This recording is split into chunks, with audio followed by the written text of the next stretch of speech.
Joining me now, I have Congressman Roger Williams, Republican from Texas. Congressman, always good to have you on the show. Let me just pick up where Joe was leaving off there and your response to that soundbite from Governor Walz saying that President Trump campaigned to make America safer. Do you think we're safer in this moment, sir?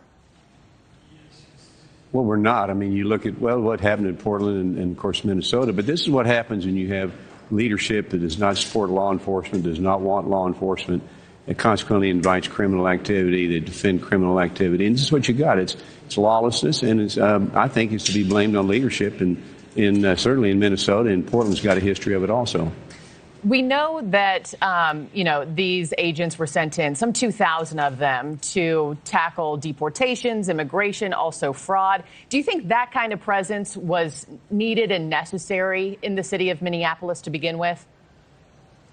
Well, I think with Minneapolis's history, it probably leaned on the side of making sure there was presence there to do the right thing. So, I mean, you got to go back in history, and their history is not good as far as protecting law enforcement and the rules of law. So this is what you have now, and you have people that are basically just acting in a way that they shouldn't be acting, and they're in places they shouldn't be in places at, so they get themselves in a bind. You have local officials now in both Minneapolis and Portland pushing for ICE and Border Patrol to get out of their cities. Where do you see this standoff headed from here, sir? Well, it's going to be interesting. I mean, that's a great question. I think that local leadership is going to have to back down. And how about that mayor of Minneapolis? I mean, these people have to back down and have normal rhetoric, sit down and talk, if that's what we need to do, to find out what's needed. And we need to see some improvement in the fact that people need to quit demonstrating, quit yelling at law enforcement, challenging law enforcement, and begin to get civil. And until we do that, we're going to have I guess we're going to have it this way. And the people that are staying in their homes or doing the right thing need to be protected. Do you think that the White House also needs to cool rhetoric, though, on their side before, the end to a full investigation, immediately coming out, blaming leftist ideology, calling this terrorism? Kristi Noem went on to blame the Biden administration before this for starting this all in the first place. Do you think the administration also needs to cool down?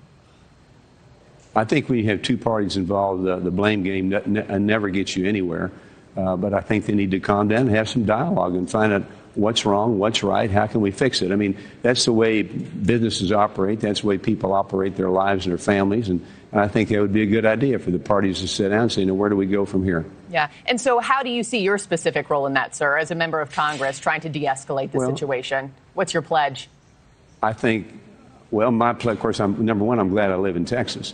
Number two is my pledge as one congressman would be just kind of what we talked about. Let both sides calm down and come up with solutions. You can go write it down on paper, see what you can do, see what you can't do. But right now, that sticks and stones thing is not working. It seems to get worse and worse and worse. And of course, that puts our law enforcement in harm's way, and we don't want any of that either.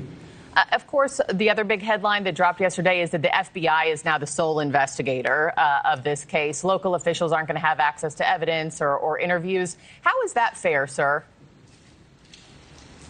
Well, I think the FBI is in control of this investigation. I think that's what's legal. And, if they don't want to have others get involved, I don't know why that would be. I would think if you're going to come to a solution, everybody needs to see the same thing. But that's the call of the FBI, not the call of me in Congress.